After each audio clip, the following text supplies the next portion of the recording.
Good day, Ross Jason Bowling. It's the third month, the 15th day of 2016.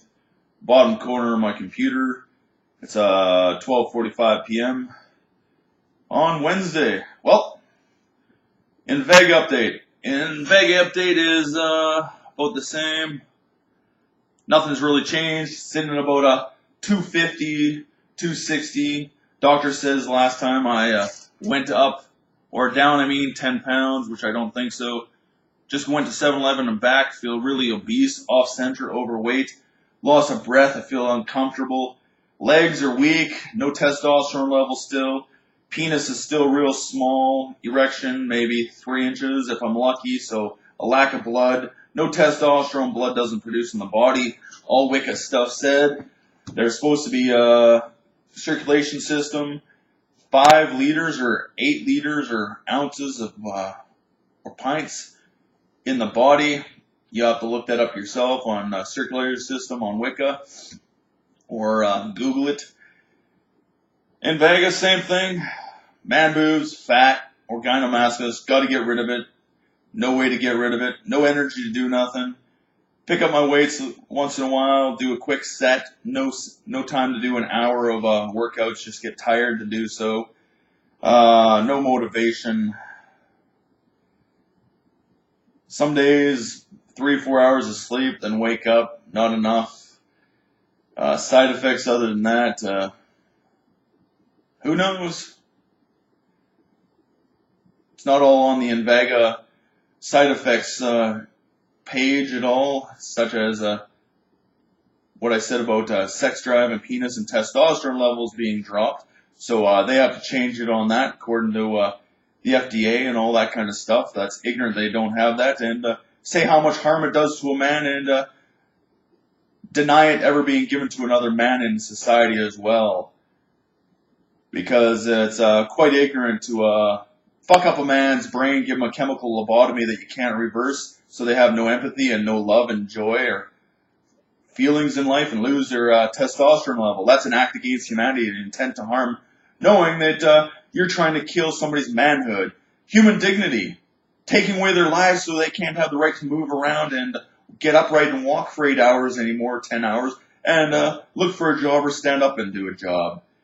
Taking them from 170 pounds, 180 pounds to 240, 260 overweight and can't handle having fat on their bodies. And like it says in any gynecomasculine things, it's a psychological harm to a male to have gynecomasculus or boobs on the body as well. It's a psychological threat to them. So these are all problems a psychiatrist or psych ward caused to me and should be dealt with in some way or another. Rules of engagement, anything to do with aggressive behavior, same as Code 35 in the Canadian Criminal Code book. Self-defense in aggression or aggravated assault, being provoked. Well, the aggression is treatment and the harm the gunshot needle did in the arm that caused the brain and the body to cause all this unwanted stuff, like huge masses of fat in my world, and I can't show the penis because you keep taking it off, and that's the way it works. Weakness of the legs, inside out, muscle tone, losing all the time, no arm, legs, losing my leg muscles, can't run the mile in 5 minutes and 9 seconds according to 2005 Echo or Green Sheet, whatever you want to call it, or the record, where I ran in 2006 as well, about the same time, and run on the treadmill for half an hour for 30 minutes on level 8. Well, manslaughter as well, taking my life away from me that I can't live before, such as chopping off my leg or arm, such as a limb, so I can't do that, or have sex with a woman if I choose to or not. Procreate. Killing millions and millions of semen. Holocaust Act. Anyhow, if this is an act towards poverty people, an act against humanity to make them invalid or mentally ill under a mental element or disorder by smells or slash maces and cause psychological trauma, such as torture it's called, to a human being, then it's a criminal offense like the Holocaust and residential school. Psychological and physical trauma and starvation over a long period of time because you can't find a job to feed yourself better, and social services and CPP disability doesn't allow enough so you can have adequate life in a place such as Green Acres or Maple Pools and have a 2-bedroom apartment, living room, kitchen, dining room, and go from there. That way you can have a friend over or friends, sit and watch TV, play cards, have a dinner with a date, or do whatnot. Somebody stays the night, there's a spare room for them. Adequate lifestyle. It's no difference than having a house. You have a mom, dad, 2 kids, and you have mom, dad, 2 kids come over for dinner or a weekend trip because they're from another city. You need a table for 8 people. If you have 2 more people show up, you need a table for 10, saying they have 3 kids each. So you need a table for at least 10 people. Period. A dining room. You also need a living room and a rec room that one's for entertainment without a TV, beside the dining table for 10 to 12 people to socialize, and same with a rec room. Big enough to enjoy not being cramped up there for such things like a pool table, a L-shaped or 2 sofas, wood stove, not a gas fireplace that doesn't throw off any heat in the cold weather, and a dartboard, let's say, and a bathroom, and a makeshift bar such as just a counter with cupboards in it, hypothetically in a sink, so anybody can grab a thing of water, but that's what the bathroom's good for as well. And spare room or extra room down there for, I don't know, fitness stuff or a theater room.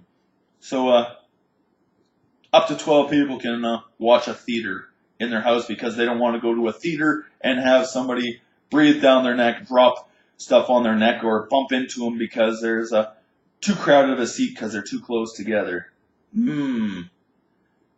Anyhow, adequate lifestyle.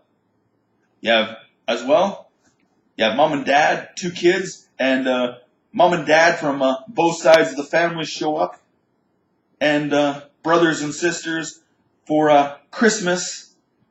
They need rooms to stay in, not the sofa, or sleep on the floor as well, and to rent a hotel for a week at $150 a month or a day, I mean, is outrageous, and or even for $35 a night is outrageous.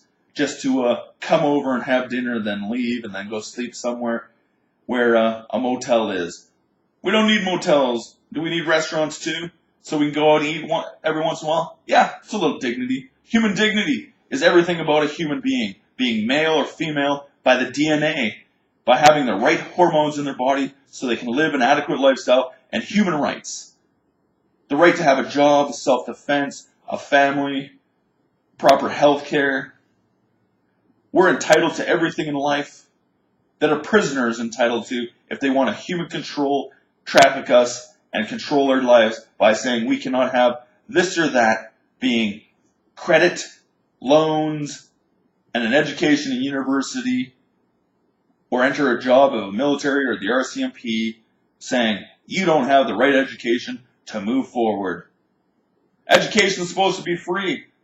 They tell us in school, then they tell us higher education costs you thousands of dollars, but they flood the market with so many of them, you can't find a job afterwards in their game, and that's the way it seems to be. Period. Everything seems to be overpriced. 1970, a house was $1,000 or $10,000, $17,000 or $28,000, depending on the size of the house you wanted. That same house today is worth something like $400,000. Inflation's a little too much for the price of a 2x4 that's maybe gone up $4, and labor maybe for a journeyman $6 in that time period. The ratio is a little offhand. Anyhow, human dignity, human rights, laws, manslaughter, acts against humanity, rights to self-defense, rules of engagement, laws broken and intending to harm people. INVEGA.